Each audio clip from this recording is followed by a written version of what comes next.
Blockbuster সিনেমাসে জোয়ার বইছে ঈদ সিনেমার, এর মাঝেই হুট করে দেখা মিলল পূজাচেরির। সঙ্গে ছিলেন আদর আজাদ ও টগর team.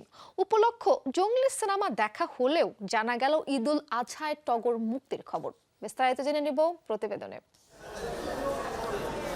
Jamuna future park blockbuster cinemas রাত 8:30-এর দিকে এলেন পূজাচেরি, সঙ্গে আদর আজাদ সহ টগর টিম।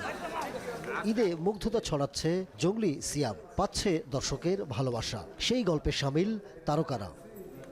জঙ্গলি দেখে গণমাধ্যমে মুখোমুখি পূজাচেরি ও আদর আজাদ, জানান তাদের টগর সিনেমা নিয়েও। জঙ্গলির পরে বরবাদ দেখবো, বরবাদের পর দাগি দেখবো, দাগি দেখার পরে জিন 3 দেখবো, সব একসাথে দেখবো। তো শুরুটা করলাম জঙ্গলি দিয়ে। সবাই আসলে ছুটি পায় 1-2 দিন 3 দিনের জন্য, ওই ছুটির মধ্যে ছবি দেখতে আসে। সো ভালো ছবি বানিয়ে ঈদে আসলে দিই। সো রোজার ঈদে আসেনি তো কি হয়েছে, কোরবানি ঈদে আসছে টগর। টগরের লাইফে জয়িতা অনেক বেশি ইম্পর্টেন্ট এবং জয়িতার লাইফে টগর বেশি ইম্পর্টেন্ট।